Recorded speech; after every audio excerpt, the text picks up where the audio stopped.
اب ہم آتے ہیں سیدنا صالح علیہ السلام کے قصے کی طرف۔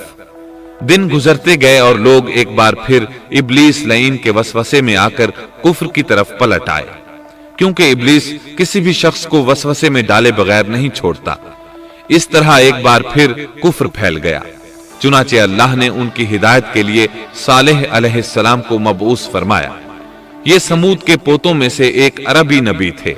ان کا نسب نامہ اس طرح ہے: صالح بن عبید بن سیاف بن ماشح بن عبید بن حاضر بن سمود بن ارم بن سام بن نوح علیہ السلام۔ گویا صالح علیہ السلام کا تعلق قوم سمود سے تھا، اور یہ قوم عاد کی نسل سے تھی۔ سمود کی قوم نے یمن کو خیرباد کہا اور جزیرے سے شمال کی طرف منتقل ہو گئے، پھر وہاں ہجر نامی ایک بستی میں جا ٹھہرے۔ قرآن کریم کی سورۃ الحجر اسی بستی کے نام سے موسوم ہے۔ قوم عاد کا تذکرہ سورۃ الحجر کے علاوہ سورۃ الاحقاف اور سورہ ہود میں بھی ہے۔ اللہ تعالیٰ سورۃ الحجر آیت 80 میں فرماتے ہیں: اور ہجر والوں نے بھی رسولوں کو جھٹلایا۔ ہجر قوم سمود کا مرکزی شہر تھا۔ اب وہ مدائن صالح کے نام سے مشہور ہے۔ یہ شہر مدینہ منورہ کے شمال مغرب میں 380 کلومیٹر کے فاصلے پر واقع ہے۔ یہ لوگ بھی پہاڑوں کو تراش کر گھر بناتے تھے۔ یہ صنعت اور کاریگری انہوں نے قوم عاد سے وراثت میں پائی تھی۔ اللہ تعالیٰ سورۃ الفجر آیت 9 میں فرماتے ہیں: اور قوم سمود کے ساتھ کیا کیا جنہوں نے وادی میں بڑے بڑے پتھر تراشے تھے۔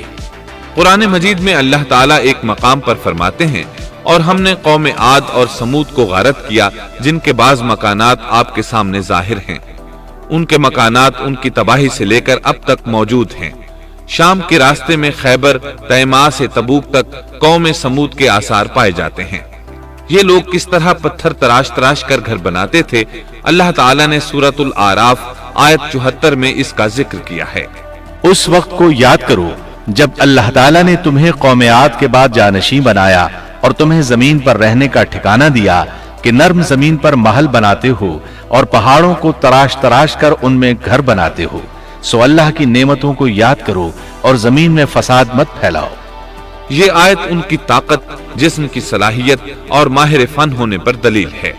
پہاڑوں کو تراشنا دراصل قوم عاد کی عادت تھی۔ یہ بھی چونکہ انہی سے تھے، اس لیے وراثت میں یہ کام انہیں بھی آ گیا تھا۔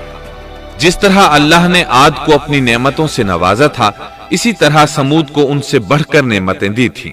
اللہ تعالیٰ صالح علیہ السلام کی زبانی ان سے فرماتے ہیں: اے قوم سمود، کیا تمہیں ان چیزوں میں بے فکری سے رہنے دیا جائے گا، یعنی باغات، چشموں، کھیتوں اور کھجوروں میں جن کا خوشہ ملائم ہے، اور تم پہاڑوں کو تراش کر پرتکلف گھر بناتے ہو؟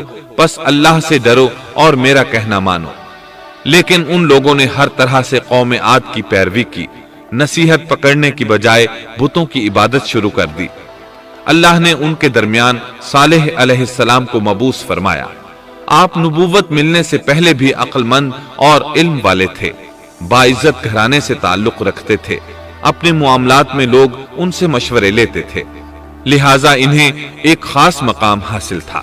لیکن جب آپ نے انہیں ایک اللہ پر ایمان لانے، اس کے سوا کسی کی عبادت نہ کرنے کی دعوت دی تو ان کا ساتھ چھوڑ گئے۔ جواب میں ان سے کہنے لگے: اے صالح، اس سے پہلے تو ہم تجھ سے بہت کچھ امیدیں لگائے ہوئے تھے۔ مطلب یہ کہ پہلے تو ہمارے نزدیک آپ کا بہت مرتبہ تھا، مقام تھا، ہمیں آپ سے بہت امیدیں تھیں، لیکن آپ نے تو یہ باتیں کہہ کر ہماری ساری امیدوں پر پانی پھیر دیا۔ ان کے اس جواب کے باوجود صالح علیہ السلام انہیں اللہ کی طرف بلاتے رہے اور ان سے کہتے رہے: اے میری قوم، اللہ کی عبادت کرو، اس کے سوا تمہارا کوئی معبود نہیں۔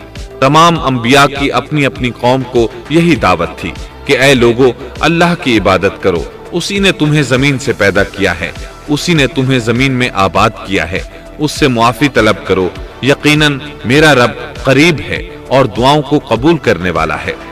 اے میری قوم، تم نیکی سے پہلے برائی کی جلدی کر رہے ہو، اللہ سے معافی کیوں نہیں مانگتے کہ تم پر رحم کیا جائے؟